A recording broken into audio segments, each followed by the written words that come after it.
The Boy Who Lived. Mr. and Miss Dudley of Number 4 Private Drive were proud to say that they were perfectly normal. Thank you very much. They were the last people you'd expect to be involved in anything strange or mysterious because they just didn't hold this such nonsense. Mr. Dudley was the director of a film called Grunnings, which made drills. He was a big, beefy man with hardly any neck, although he did have a very large mustache. Miss Dudley was thin and blonde, and had nearly twice the usual amount of neck, which came in very useful as she spent so much of her time carrying over her garden fences, spying on the neighborhood. The Dudley had a small son called Dudley, and in their opinion there was no fairer boy anywhere.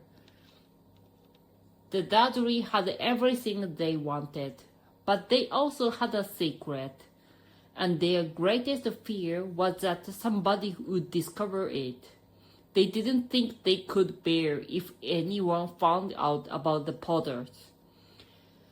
Mrs. Potter was Mrs. Dudley's sister, but they hadn't met for several years. In fact, Miss Dudley pretended she didn't have a sister because her sister and her good-for-nothing husband were as undudleyish as it was possible to be. The Dudleys shuddered to think what the neighbors would say if the Potter's small arrived in the street. The Dudley knew that the Potter had a small son too, but they never even see him. This boy was another good reason for keeping the Potters away. They didn't want Dudley mixing with a child like that. When Mr. and Mrs. Dudley woke up on that dull gray Tuesday our story starts, there was nothing about the cloudy sky outside to suggest that strange and mysterious things would soon be happening all over the country. Mr. Dudley had hummed as a picked out his most boring time for work, and Mrs. Dudley gossiped away happily as he whistled, screaming Dudley into his high chair. None of them noticed a large 20 flutter past the window. At 8:30, Mr. Dudley picked up his briefcase, picked Mrs. Dudley on the cheek, and tried to kiss Dudley goodbye but missed, because Dudley was now having a tantrum and throwing his cereal at the wall. "Little tyke," chortled Mr. Dudley as he left the house. He got into his car and backed out of Number 4's drive. It was on the corner of the street that he noticed the first sign of something peculiar, a cat reading a map. For a second, Mr. Dudley didn't realize what he had seen. Then he jerked his head around to look again. There was a tabby cat standing on the corner of a private drive, but there wasn't a map in sight. What could he have been thinking of? It must have been a trick of the light. Mr. Dudley blinked and stared at the cat. It stared back. As Mr. Dudley drove around the corner and up the road, he watched the cat in his mirror. It was not reading the sign that said Private Drive. No, looking at the sign, cats couldn't read maps or signs. Mr. Dudley gave himself a little shake and put the cat out of his mind. As he drove toward town, he thought of nothing except the large older drills he'd hoping to get that way. But on the edge of town, drills were driven out of his mind by something else. As he sat in the unusual morning traffic jam, he couldn't help noticing that there seems to be a lot of strangely dressed people about it. People in cloaks. Mr. Dudley couldn't bear people who dressed in funny clothes. The get-up you saw on your young people. He supposed this was some stupid new fashion. He drummed his fingers on the steering wheel, and his eyes fell on the handle of these windows standing quite close by. They were whispering excitedly together. Mr. Dudley was enraged to see that a couple of them weren't young at all.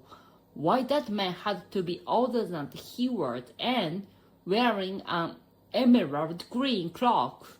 The nerve of him! But then it struck him, Mr. Dudley, that his was probably some serious stunt. These people were obviously collecting for something. Yes, that would be it. The traffic moved on, and a few minutes later, Mr. Dudley arrived in the Grammys car park, his mind back on drills. Mr. Dudley always sat with his back to the window in his office on the 9th floor. If he hadn't, he might have found it harder to concentrate on drills that morning. He didn't see the owls swooping past in broad daylight. The people down in the street did. They pointed out, gazed open-mouthed, as owl after owl sped overhead. Most of them had never seen an owl even at the time. Mr. Dudley, however, had a perfectly normal owl-free morning. He yelled at 5 different people. He made several important telephone calls and shouted a bit more. He was in a very good mood until lunchtime, when he thought he'd stretch his legs and walk across the road to buy himself a bun from the breakfast opposite. He would forgot all about the people in cloaks until he passed a group of them next to the breakers. He eyed them angrily as he passed. He didn't know why, but he made him uneasy. This lot were whispering excitedly too, and he couldn't see a single correcting thing. It was on his way back past them, clutching a large downy in a bag, that he caught a few words of what they were saying. The Potters, that's right, that's what I heard. Yes, their son, Harry. Mr. Dudley stopped dead. Fear floored him. He looked back at the whisperers as if he wanted to say something to them, but thought better of it.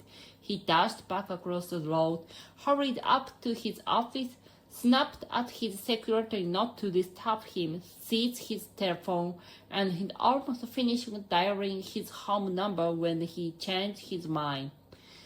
He put the receipt back down and stroked his mustache, thinking, no, he was being stupid. Potter wasn't such an unusual name. He was sure there were a lot of people called Potter who had a son called Harry. Come to think of it, he wasn't even sure his nephew was called Harry. He'd never seen the boy. It might have been Harry or Howard. There was no point in worrying Mrs. Dudley.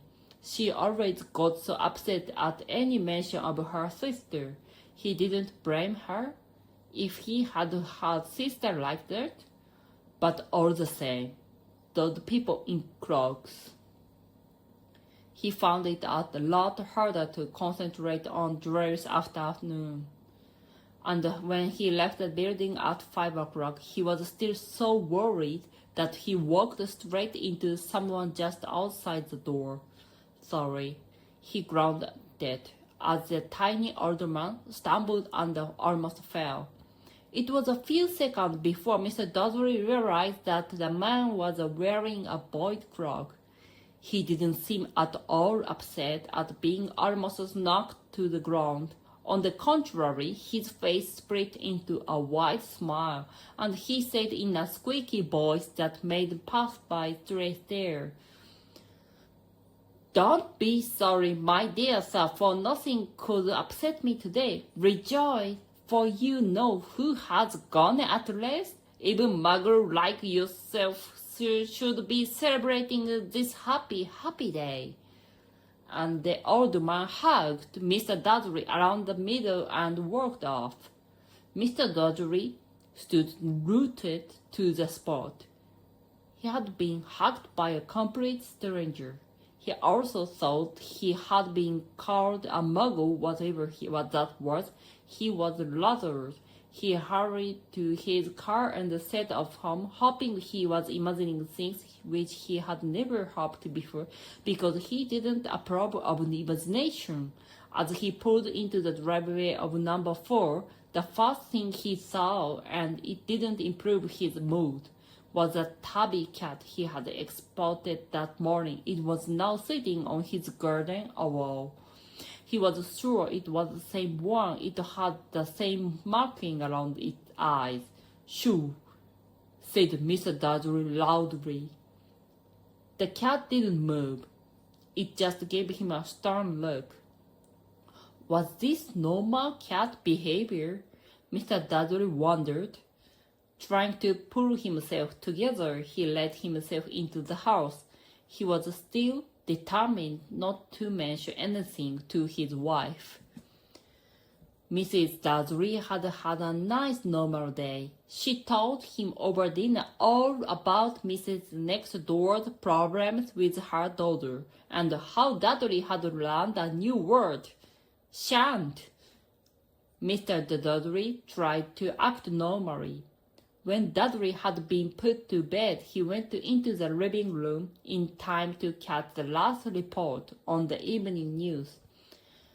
And finally, bird watching everywhere have reported that the nation's owls have been behaving very unusually today, although they are also normally hunt at night and are hardly ever seen in daylight. There have been hundreds of sights of these birds flying in every direction since sunrise.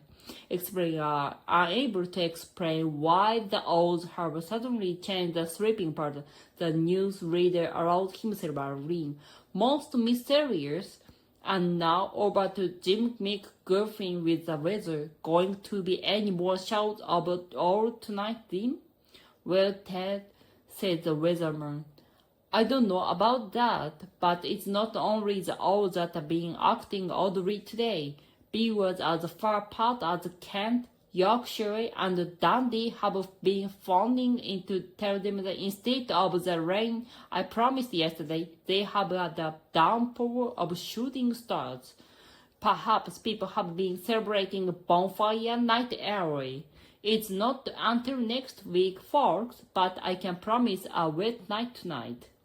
Mr. Dudley sat frozen in his armchair. Shooting stars all over the Britain.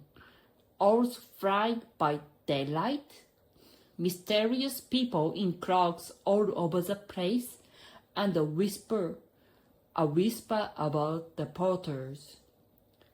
Miss Dudley came into the living room carrying 2 cups of tea. It was no good. He had to say something to her. He cleared his throat nervously. Petunia, dear, you haven't heard from your sister lately, have you? As he had expected, Mrs. Dudley looked shocked and angry. After all, they normally pretended she didn't have a sister. No, she said sharply. Why? Funny stuff on the news, Mr. Dudley mumbled. Owls, shooting stars, and there were a lot of funny-looking people in town today. So? Snapped Mrs. Dudley. Well, I just thought maybe it was something to do with, her lot. Mrs. Dudley sipped her tea through pursed lips. Mr. Dudley wondered whether he dared tell her how to name the porter. He decided he didn't dare. Instead, he said as casually as he could, "Dear son, he would be about Dudley's age now, wouldn't he?" "I suppose so," said Miss Dudley stiffly. "What's his name again? Howard?" isn't it? Harry. Nasty, common name if you ask me. Oh, yes, said Mr. Dodgery, his heart sinking horribly. Yes, I quite agree. He didn't say another word on the subject, as they went upstairs to bed. While Mrs. Dudley was in the bathroom, Miss Dudley crept to the bedroom window and peered down into the front garden. The cat was still there. It was staring down Private Drive as though it was waiting for something. Was he imagining things? Could all this have anything to do with the portrait? If it did, if it got out that they were related to a pair of, well, he didn't think he could bear it. The Dudley got into bed. Miss Dudley fell asleep quickly, but Mr. Dudley lay awake, turning it all over in his mind. His last comforting thought before he fell asleep was that even if the portrait were involved, there was no reason for them to come near him and Miss Dudley. The porter knew very well what he and Petunia thought about them and their kind. He couldn't see how he and Petunia could get mixed up in anything that might be going on. He yearned and turned over. It couldn't affect them. How very wrong he was.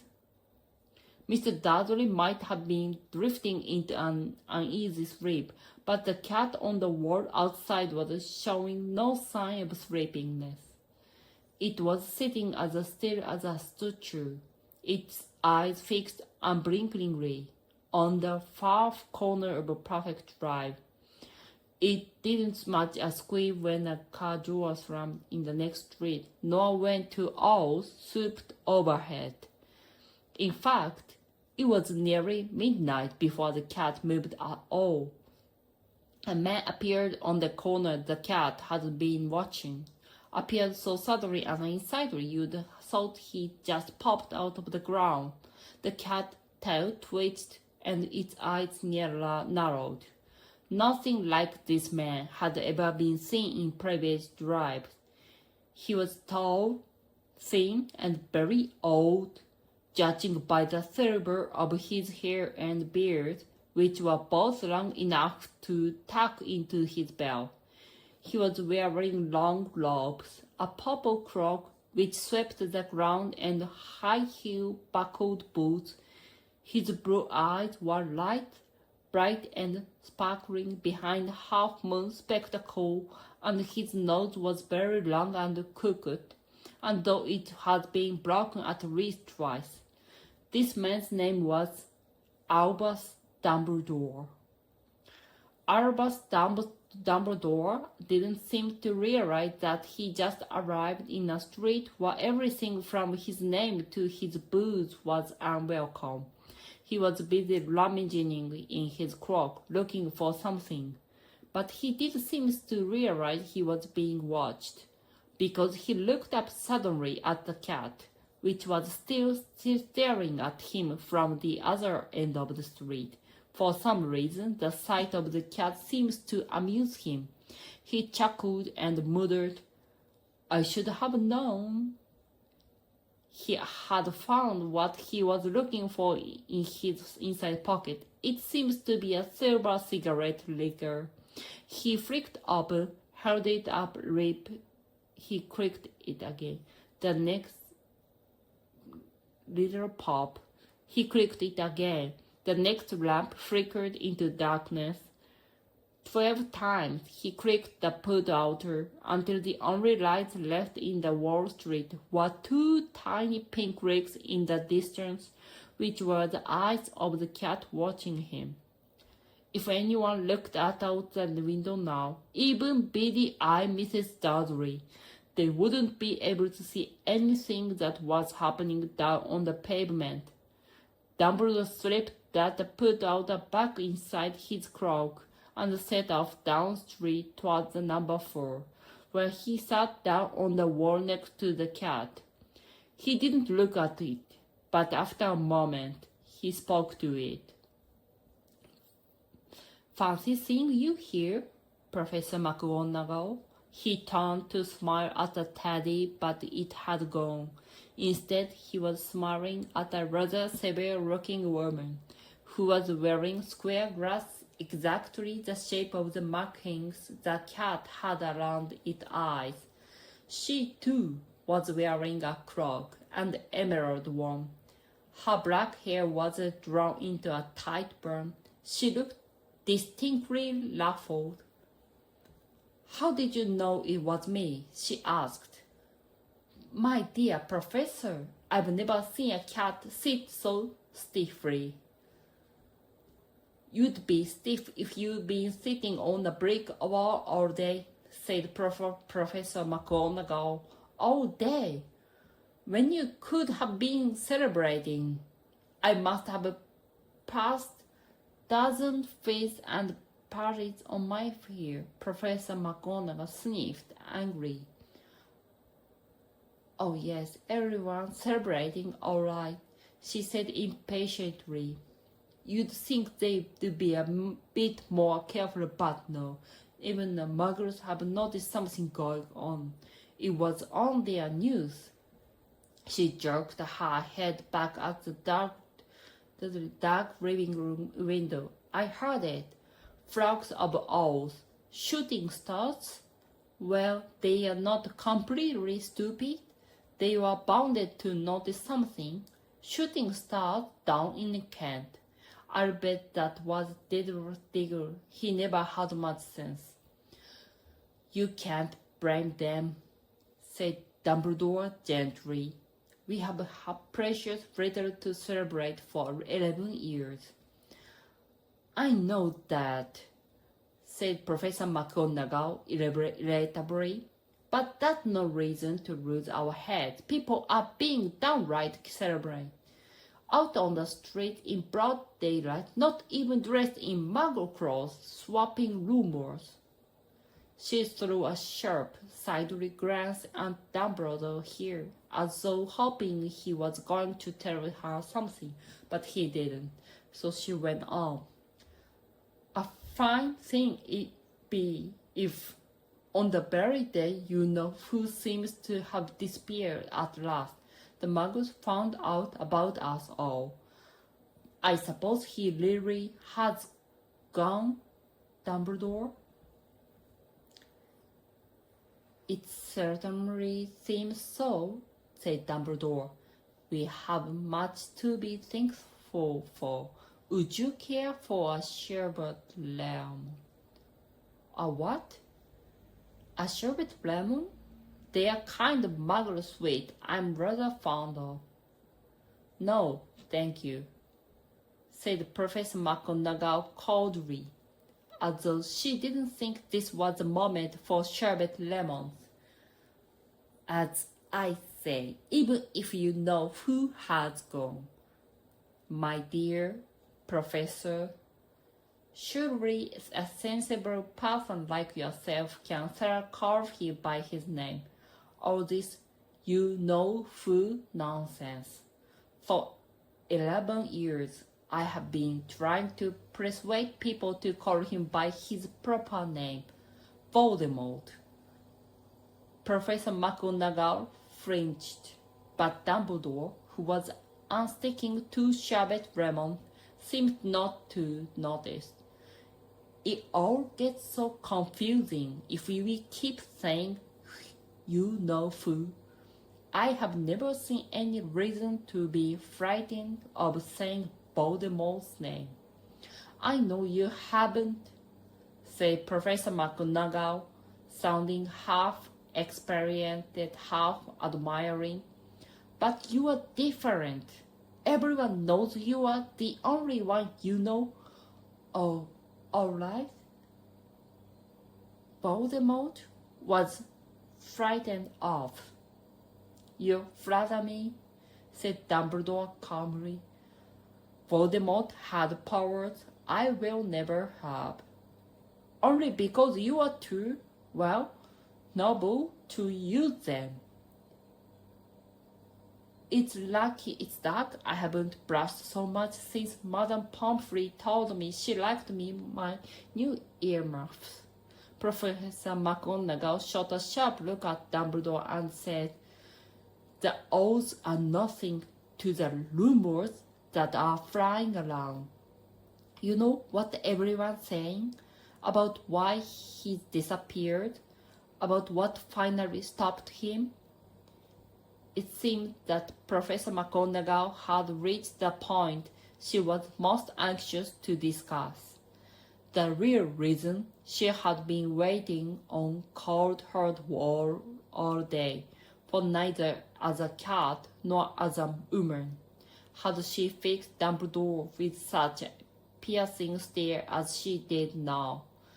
It was plain that whatever everyone was saying, she was not going to be believed until Dumbledore told her it was true. Dumbledore, however, was choosing another sherbet lemon and did not answer.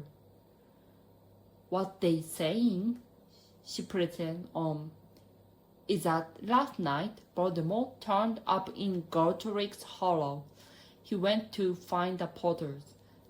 The rumor is that Lily and James Potter that they're dead." Dumbledore bowed his head. Professor McGonagall gasped. "Lily and James? I can't believe it. I didn't want to believe it. Oh, Albus." Dumbledore reached out and patted her on the shoulder. I know, he said heavily. Professor McGonagall's voice trembled as she went on. "That's not at all. They are saying he tried to kill the Potter's son, Harry, but he couldn't. He couldn't kill them, that little boy. No one knows why or how. But they are saying that when he couldn't kill Harry Potter, Voldemort's power somehow broke, and that's why he's gone." Dumbledore nodded grimly. It's true?" faltered Professor McGonagall. "After all he's done, all the people he's killed, he couldn't kill a little boy? It's just astounding. Of all the things to stop him. But how in the name of heaven did Harry survive?" "We can only guess," said Dumbledore. "We may never know." Professor McGonagall pulled out a lace handkerchief and dabbed her eyes behind her spectacles. Dumbledore gave a great sniff as he took a golden watch from his pocket and examined it. It was a very odd watch. It had 12 hands but no numbers. Instead, little planets were moving around the edge. It must have made sense to Dumbledore, though, because he put it back in his pocket and he said, "Hagrid's late. I suppose it was he who told you I'd be here, by the way?" "Yes," said Professor McGonagall. "And I don't suppose you are going to tell me why you were here of all places?" "I've come to bring Harry to his aunt and uncle. They are the only family he has left now." You can't mean the people who live here," cried Professor McGonagall, jumping to her feet and pointed at number 4. "Dumbledore, you can't. I've been watching them all day. You couldn't find 2 people who are less like us, and they've got this son. I saw him kicking his mother all the way up the street, screaming for sweets. Harry Potter, come and live here." "It's the best place for him," said Dumbledore firmly. His aunt and uncle will be able to explain everything to him when he's older. I've written them a letter. A letter, repeated Professor McGonagall firmly, sitting back down on the wall. Really, Dumbledore, you think you can explain all this in a letter? These people will never understand him. He will be famous, a legend. I wouldn't be surprised if today was known as a Harry Potter Day in future. There will be books written about Harry. Every child in our world will know his name. Exactly, said Dumbledore, looking very seriously over the top of his half-moon glasses. It would be enough to turn any boy's head. Famous before he can walk and talk. Famous for something he won't even remember. Can't you see how much better off he will be growing up away from all that until he's ready to take it? Professor McGonagall opened her mouth, changed her mind, swallowed, and then said, Yes, you are right, of course. But how is the boy getting here, Dumbledore? She eyed his cloak suddenly as though she thought he might be hiding Harry underneath it. Hagrid's bringing him. You think it wise to trust Hagrid with something as important as this? I would trust Hagrid with my life, said Dumbledore. I'm not saying his heart isn't in the right place, said Professor McGonagall grudgingly. But you can't pretend he's not careless. He does tend to... What was that? A low rumbling sound had broken the silence around them. It grew steadily louder as they looked up and down the street for some sign of a headlight. It swelled to a roar as they both looked up the sky, and a huge motorbike fell out of the air and landed on the road in front of them. If the motorbike was huge, it was nothing to the man sitting astride. He was almost twice as tall as a normal man and at least 5 times as wide. He looked simply too big to be allowed, and so wild. Long tangles of bushy black hair and beard hid most of his face. He had hands the size of dustbin limbs, and his feet in their leather boots were like baby dolphins. In his vast, muscular arms, he was holding a bundle of blankets. Hagrid, said Dumbledore, sound relieved. At last. And where did you get that motorbike? Borrowed it, Professor Dumbledore, sir, said the giant, climbing carefully off the motorbike as he spoke. Young Sirius Black lent it me. I've got him, sir. No problems, was there? No, sir. Hogwarts almost destroyed, but I got him out all right before the muggle started swirling along. He fell asleep as we was flying over Bristol. Dumbledore and Professor McGonagall bent forward over the bundle of blankets. Inside, just visible, was a baby boy, fast asleep, and a tuft of jet black hair over his forehead. They could see a curiously shaped cut, like a bolt of lightning. Is that where? Whispered Professor McGonagall. Yes, said Dumbledore. He will have that score forever. Couldn't you do something about it, Dumbledore? Even if I could, I wouldn't. Skirts can come in useful. I have one myself about my left knee, which is a perfect map of the London Underground. Well, give him here, Hagrid. You'd better get this over with. Dumbledore took Harry in his arms and turned towards the Dursley's house. Could I say goodbye to him, sir? Asked Hagrid. He bent his great, shaggy head over Harry and gave him what must have been a very scratchy, whiskery kiss. Then suddenly, Hagrid let out a howl like a wounded dog. Shh! Hissed Professor McGonagall. You will make the muggles. So sorry, sobbed Hagrid, taking out a large spotted handkerchief and burying his face in it. But I can't stand it. Ruby and James dead, and poor little Harry off to live with muggles.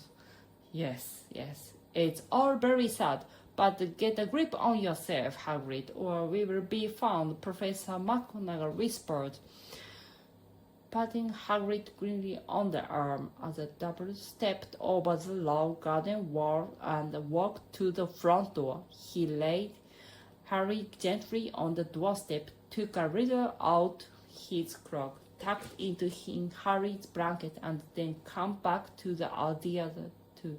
For 4 minutes, the three of them stood and looked at the little bundle. Hagrid's shoulders shook. Professor McGonagall blinked furiously and twinkled a light. The usual shine from Dumbledore's eyes seemed to have gone out. Well, said Dumbledore friendly. That. We've no business staying here. We may as well go and join the celebrations. Yeah, said Hagrid in a very muffled voice. I'd best get this bike away. Good night, Professor McGonagall. Professor Dumbledore, sir? With his streaming eyes on his jacket sleeve, Hagrid swung himself onto the motorbike and kicked the engine into life. With a roar, it rose into the air and off into the night. I shall see you soon, I expect, Professor McGonagall, said Dumbledore, nodding to her. Professor McGonagall blew her nose in reply. Dumbledore turned and walked back down the street. On the corner, he stopped and took out the silver powder. He clicked it once, and 12 balls of light sped back to their street lamps, so the private drive glowed suddenly orange, and he could make out a taggy cat slinking around the corner at the other end of the street. He could just see the bundle of blankets on the step of number 4. Good luck, Harry, he murmured. He turned on his heel and wished a whisk of his cloak he was gone. A breeze ruffled the neat hedges of Privet Drive, which lay silent and tidy under the inky sky. The very last place you'd expect astonishing things to happen. Harry Potter rolled over inside his blanket without waking up. One small hand closed on the letter beside him, and he slept on, not knowing he was special, not knowing he was famous, not knowing he would be woken in a few hours' time by Mr. Dursley's scream as she opened the front door to put out the milk bottles, nor that he would spend the next few weeks being prodded and pinched by his cousin Dudley. He couldn't know that at this very moment, people meeting in secret all over the country were holding up their glasses and saying in hushed voices, "To Harry Potter, the boy who lived."